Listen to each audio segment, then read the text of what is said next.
Ilang araw nga ang lumipas mula nang kumalat sa Royal Capital, ang patungkol sa balita na nagmula ang ating bida sa Liu family, sa Glass Glazed Valley. At dito ay nakauwi o balik na din sila Shu sa Mount Queen Lucy sa kanilang kampo, kung saan ay agad na tinanong ni Shu kung ilang araw na magmula nang bumalik sila dito, at sinabi naman ni Zhang na 1 linggo na, mula nang mapagpasyahan nilang bumalik. Kaya naman iniisip ng ating bida na 1 linggo na pala, 1 linggo na palang wala siyang na-earn na negative points. Sabay sabi na masyado yatang mapagpasensya at mababait ang mga Noble Lord ngayon, dahil matapos umano ang 1 linggo ay wala pa din silang ginagawa, o hindi pa inaatake ang kampo nila. Nakakapagtaka nga sila wika naman ni Zhang, at sinabi nga din daw ni Commander Liu na tahimik ang mga sundalong nakaposisyon sa Weibei Pass. Kaya naman biglang napatanong ang ating bida kung sa tingin ba ni Zhang, ay tapos na ang closed-door training ng Celestial Emperor. Malabo yan wika naman ni Zhang, dahil sigurado nga daw na lalong manggigigil ang mga nobles kung talagang nakalabas na ang Celestial Emperor, kaya naman biglang sinabi ni Shu na alam na niya ang sagot, malamang nga daw na natatakot ang mga noble lord sa ating bida. Bigla namang sumulpot si Xiaoyu at sinabi na tama ang ating bida, dahil siguradong buhay at kamatayan na nga daw ang pinag-uusapan, pag kinalaban ng mga noble lords ang Wu Wei army. Dahil kung magiging maswerte nga daw ang mga noble lords ay kaunting sundalo lang nila ang mamamatay, pero pag minalas umano sila ay siguradong lahat sila ay mamamatay sa kamay ng ating bida. At sa pagkakataong ito nga ay hindi alam ni Zhang na ang hula ng ating bida, ay halos tama o tugma sa kasalukuyang mga nangyayari, dahil nga ang iba ay natatakot na, matapos malaman na nagmula siya sa Liu family. Pero ilan sandali lang ay dumating ang scout nila na si Liu, dito nga ay sinabi niya na gumalaw na ang mga sundalo sa Weibei Pass, kasalukuyan nga din daw na patungo ang mga ito sa Yun'an, Guangliao at Nanjing, upang bawiin ang mga sinakop na lungsod. Hindi naman makapaniwala si Zhang sa ginawang aksyon ng mga noble lords, at sinabi na malamang sa tapos na nga ang closed-door training ng Celestial Emperor. Agad namang tinanong ng ating bida kung anong klase ng tao si Wen Zaipi, tinatanong nga din niya kung paparusahan kaya sila nito, at kung kailangan na ba nilang magtungo ng West State, upang humingi ng proteksyon. Pero bago nga daw magtungo ng West State ang ating bida ay kailangan niya munang alalahanin ang ginawa niya sa Blackwing Army, sabay tanong kung sa tingin ba ni Shu ay tutulungan sila ng West State o paparusahan din. Sinabi nga din ni Zhang na siguradong hahabulin pa din sila ng mga taga South State, kung saan ay mababansagan pa silang mga traidor, matapos nga daw nun ay reputasyon na ang pinag-uusapan, kaya naman kahit saan pa sila magtungo, ay tutugisin sila ng South State. Hindi naman ganun ang ibig kong sabihin wika naman ng ating bida, habang iniisip na salamat sa Diyos at sinundan nila sila Zhang at bumalik dito sa kabundukan, kung sakaling sumunod at sumama daw pala siya sa mga Blackwing Army, ay siguradong katapusan na nila. Agad namang sinabi ni Zhang na hindi niya kailangang mag-alala kay Emperor Wen, sinabi nga din ni Zhang na interesado lang ang Celestial Emperor na ito sa kanyang cultivation, wala nga daw itong pakialam sa posisyon o kapangyarihan sa politika. Sinabi nga din ni Zhang na hindi iniisip ng Celestial Emperor na ito ang pansariling interes niya, at kilala nga din daw niya ng personal si Emperor Wen, talaga ba wika naman ng ating bida, sabay tanong kung hindi na ba nila kailangang tumakbo o tumakas. At nagulat na nga lang ang ating bida nang may magtanong kung bakit sila tatakbo, tinanong nga din ito kung saan sila magtutungo, sabay sabi na di ba nakagawa kayo ng malaking contribution. Agad naman na nilabas ng ating bida ang kanyang patpat, at inatake nga niya ang nagsalita, pero nagulat ito sa kanyang nakita. Dahil ang patpat niya ay naupad at durog ng mahawakan nito ni Wen Zaipi ang Celestial Emperor ng South State. Matapos ng madurag ng patpat ng ating bida, ay nakuha pa nitong pagpagi ng kanyang kamay, sabay tanong sa lalaki sa kanyang harapan kung sino umano siya. Sa tingin ko ay kilala mo na ako wika lang naman ito, sabay sabi na tignan mo ang damit o robe ko, hindi ba masyado itong misteryoso, isipin mo din ang kapangyarihan ko, di ba hindi mo namalayan o napansin na nasa likuran mo lang ako, wika pa nga niya. Sabay tanong kung may idea na ba ang ating bida sa kanyang pagkakakilanlan, at sinabihan nga siya ng arogante ng ating bida, upang inisin ito at maka-earn ng negative points, syempre para na din malaman ang pangalan nito. Nagpanggap nga lang din siyang kalmado, pero ang totoo ay hindi siya makapaniwala na ang Celestial Emperor ng South na si Wen Zaipi, ay nasa kanyang harapan ngayon. Iniisip na nga lang din ni Shu kung bakit ito nagtungo sa kanila matapos ang kanyang closed-door training, Nais nga lang daw sana ni Shu ng posisyon sa Sword Pavilion, upang makahanap ng paraan at makauwi ng Earth, pero bakit ngayon ay kausap na niya ang isang Celestial Emperor? Bigla namang sinabi ni Wen Zaipi na sa totoo lang umano, ay mas maaga ng 3 buwan niyang tinapos ang kanyang closed-door training, nagbago nga daw ang plano ni Wen Zaipi dahil sa ating bida, at sa maliit niyang hukbo. Sabay sabi na hayaan mong magpakilala ako si Wen Zaipi, ang Celestial Emperor ng South, pero mas gusto ko ang isa pang pagkakakilanlan ko wika pa nga niya. Hanggang sa bigla naman niyang napansin si Zhang, at sinabi na matagal na din mula nang huli silang magkita. Tinawag naman siyang Mr. Wen ni Zhang, at sinabi na nagagalak siyang makita ito. Matapos namang marinig ni Shu ang Mr. Wen, ay iniisip ng ating bida na hindi tama o bagay na tawagin ang Celestial Emperor sa ganung pangalan. Pero biglang tinanong nito kung ano ang ibig niyang sabihin, at kung may mga katanungan nga daw ang ating bida, ay huwag siyang mahiya na magtanong. Sinabi nga din nito na alam niya ang lahat ng kalokohan na ginawa ng ating bida, kaya hindi umano maganda ang unang pagkakakilala o first impression niya sa ating bida. Na-shock naman ang ating bida sa kanyang narinig, at iniisip nga niya na hindi pangkaraniwang tao ang nasa harapan niya. Hindi nga din daw pwede na lalo pa itong magalit sa kanya, dahil mahal pa ng ating bida ang kanyang buhay. Agad namang sinabi ni Zhang na si Mr. Wen ay dati nilang guro o tutor, nung sila ay nasa Imperial Dragon Guards pa, sinabi nga din ni Zhang na Mr. Wen talaga ang tawag nila sa kanya. Bigla naman naisip ni Shu na kung tutor nga siya ng Imperial Dragon Guards, ay sigurado umanong isa si Wen Zaipi sa pinagkakatiwalaan ng dating hari, dahil kung hindi nga daw ay siguradong hindi din siya magiging Celestial Emperor. Pero kung iisiping mabuti nga daw, ay nakakapagtaka ang pagpapadala ng dating hari sa kanyang mga tauhan, dito sa South State, habang si Wen Zaipi naman ay sinabi na sa wakas ay umalis na ng Tiangeng County sila Zhang. Sinabi nga ni Wen Zaipi na dati ay inimbitahan niya sila Zhang upang magturo sa kanyang mga tauhan, pero tinagihan nga daw siya nila Zhang, sabay tanong kung bakit ngayon ay umalis na sila ng Tiangeng, at kung dahil ba ito sa digmaan. Huwag mong sabihin na kami ang dahilan, kaya mo pinabayaan na masakop ng Blackwing Army ang aming lugar, tanong naman ni Zhang. Pero nagkatitigan lang ang dalawa at nanatiling tahimik, hanggang sa ilang sandali pa ay tumawa ito at sinabi na bakit ko naman gagawin ang ganang bagay. Ano ako, isip bata? At hindi nga makapaniwala si Zhang sa naging reaksyon o sagot ni Wen Zaipi sa kanyang tanong. Kaya naman nasabi na lang niya na siguradong plano ni Wen Zaipi ang lahat, upang mapaalis sila ng Tiangeng. Ilang sandali pa ay sinabi nito na kung nais nila Zhang na magturo ng mga sundalo, ay madami umano siyang tauhan, sabay tanong bakit nila tinutulungan ang Wu Army, dahil nagsasayang lang umano sila ng oras sa mga ito. Sabay bawi, at sinabi na maganda ang resulta ng pagtuturo nila Zhang, gayunpaman ay wala daw dapat asahan si Zhang sa mga palaboy at bandidong ito, habang ang ating bida ay iniisip lang naman na binabago lang ni Wen Zaipi ang usapan. Agad namang sinabi ni Zhang na si Mr. Wen umano ang master ng pagtuturo, kaya hindi niya kailangan ng tulong nila Zhang, upang turuan ang kanyang mga sundalo at tauhan. Pero biglang sumama ang tingin ni Wen Zaipi nang dahil sa sinabi ni Zhang, kaya naman masyado ang takot nito habang ang ating bida ay agad nakadepensa sa kanyang kapatid. Sinabi nga nito na isa siyang Celestial Emperor, kaya bakit niya kailangang magturo sa mga mahihinang nilalang, magiging malaking kahihiyan nga daw ito sa kanya pag ginawa niya yun, habang pinapasikat ang kanyang robe syempre. Iniisip naman ni Shu na kahit papaano ay mayroong punto si Wen Zaipi, pero bakit daw kaya lahat ng tao sa universe ay kakaiba? Ilang sandali pa ay agad lumapit si Wen Zaipi sa ating bida, at dito ay tinatanong niya kung ang binatang ito ba ang kanilang, hindi wika naman ni Zhang. Tama, wala nga sa itsura niya ang pagiging hari, ang dating hari ay isang dominante, sayang naman pero talagang aksidente o nagkataon lang ang pagkakakilala mo sa batang ito, wika ni Zaipi.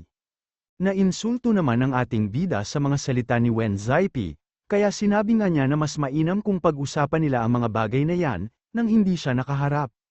Nagbulungan na nga lang ang dalawa, at dito ay iniisip naman ng ating bida na tila may mali kay Wen Zaipi, sabi nga daw nila ay nasa closed-door training ito, pero paano daw kaya niyang nalalaman ang lahat ng nangyayari sa South?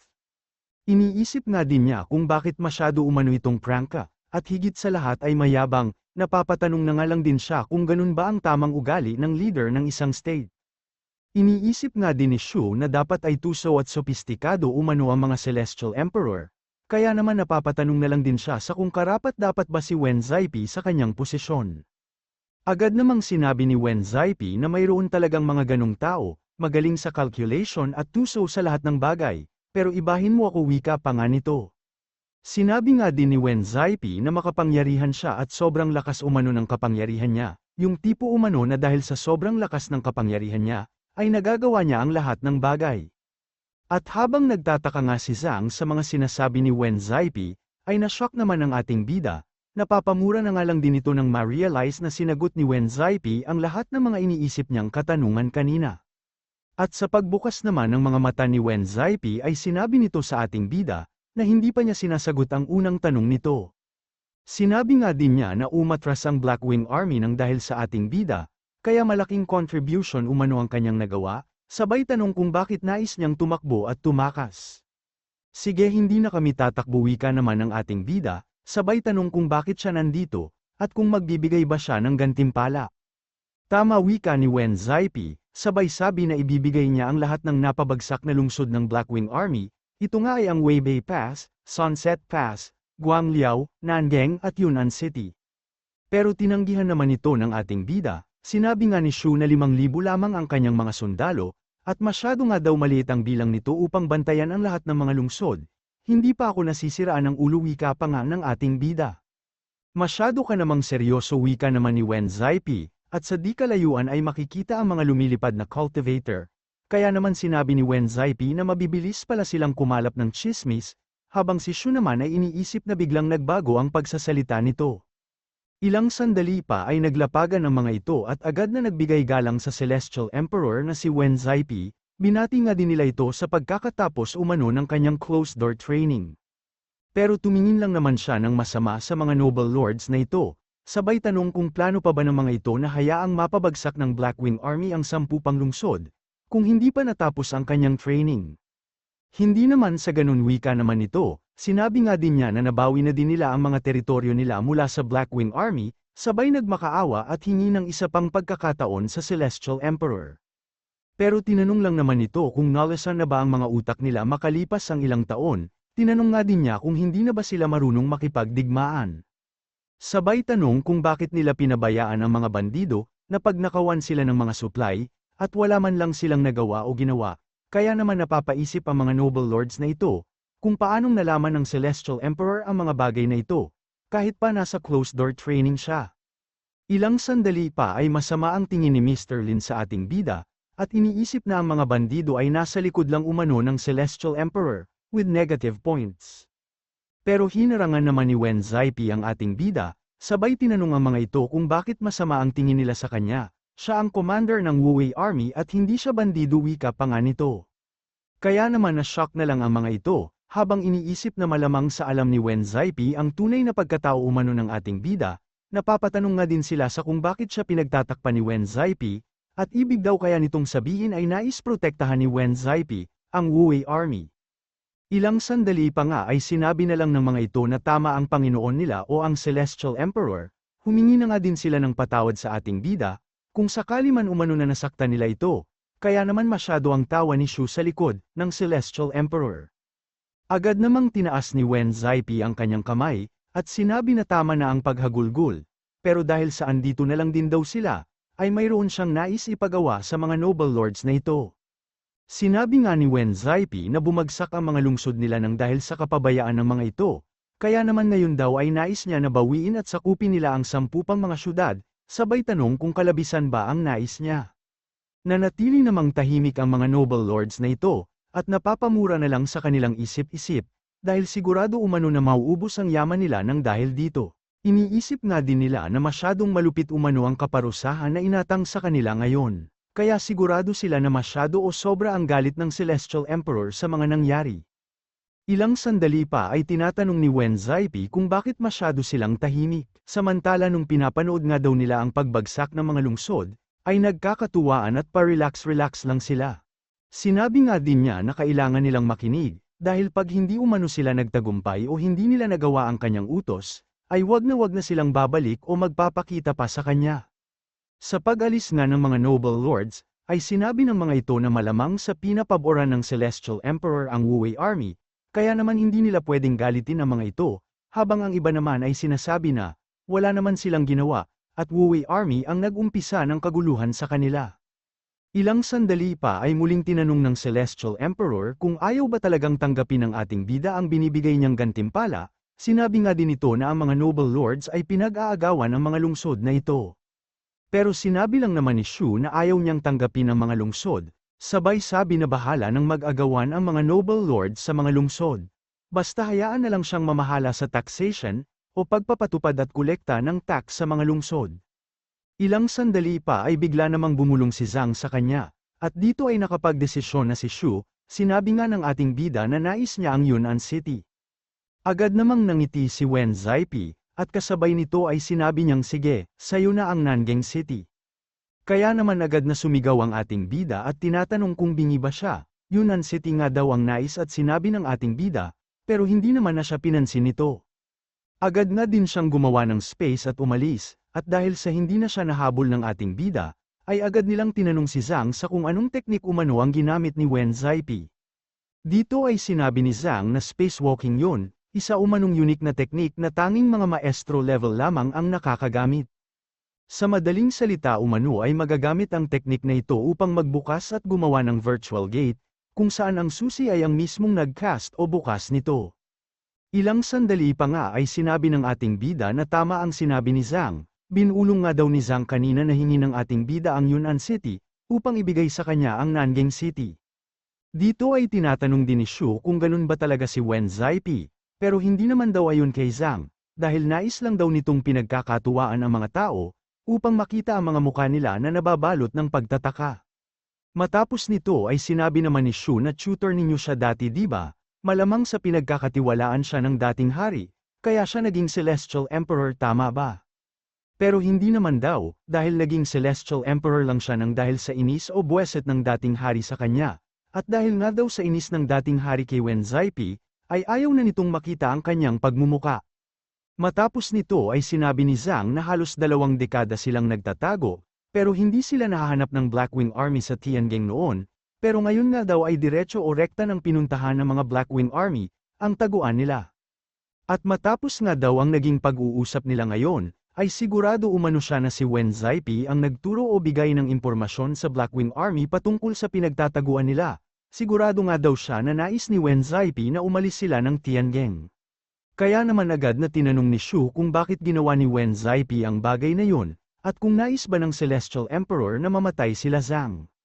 Hindi sa ganun wika naman ni Zhang, malamang nga daw na nais ng Celestial Emperor na tigilan na nila ang miserableng buhay at paghihintay nila sa Tianjing. Iniisip nga din daw ni Zhang na ang closed-door training ni Wen Zaipi ay isang kasinungalingan, dahil ang totoo umano ay pinapanood lang niya ang lahat ng nangyayari dito sa Luniverse, at yun umano ang dahilan kung bakit alam niya ang lahat ng nangyayari. Kung ganun ay nakikipaglaro o pinaglalaroan niya lang ang mga noble lords wika naman ni Shu, sabay sabi na ang mga taong matatagal nang nabubuhay, ay wala na talagang magawa kundi maghanap ng mapaglilibangan. Hindi bali na nga wika pa ng ating bida dahil maayos naman na daw ang lahat ngayon, napabuntong hininga nga din ito, habang sinasabi na nais lang naman niyang maging simpleng tao, pero bakit ngayon ay nakakilala pa niya ang Celestial Emperor? Dahilan upang maisip na lang ng dalawa na masyado siyang mayabang. Samantala pagsapit naman ng hapon sa campsite ng ating bida, ay napasigaw si Liu at tinatanong kung sino ang mga paparating, kaya agad namang sumagot ang mga ito, at sinabi na nagtungo sila dito upang magbigay ng regalo sa ating bida. Nanlaki naman ang tenga ni Shu nang marinig niya ang regalo, kaya agad siyang tumakbo upang salubungin ang mga ito, kung saan ay tinatawag pa nga niyang kaibigan ang mga alipin, sabay tanong kung may request ba ang kanilang mga masters. Agad naman nilang nilabas ang mga baul at binati ang ating bida, at dahil nga daw sa siya na ang Lord ng Nanjing City, ay pinadalhan siya ng regalo ng mga masters nila. Agad din naman itong binuksan ni Shu, at sinabi nga niya na nagbigay ng tag 1,000,000 ang mga masters ng alipin na ito. Agad na ding lumapit si Shu sa kanila at sinabi na iparating nila ang wika ng ating bida, ito ay magkakapatid na sila magmula ngayon. Sa pag-alis naman ng mga ito, ay agad niyang hinawakan sa balikat si Commander Liu, at sinabi na narinig mo naman ang pag-uusap namin ni Wen Zaipi diba? Sinabi nga din ni Shu na ngayon ay pwede na silang bumalik sa Nanjing City, ang lugar kung saan ay governor si Commander Liu. Pero sinabi lang naman ni Commander Liu na wag na siyang biruin ng ating bida, sabay sabi na ang Nanjing City ay pag-aari umano ni Shu, na bigla namang natahimik. Sa pagtalikod naman niya ay sinabi nito na paghandain na ni Commander Liu ang mga sundalo nila, dahil magtutungo na sila ng Nanjing City ngayong hapon, agad namang tinanong ni Zhang kung bakit tila nagmamadali umano ang ating bida.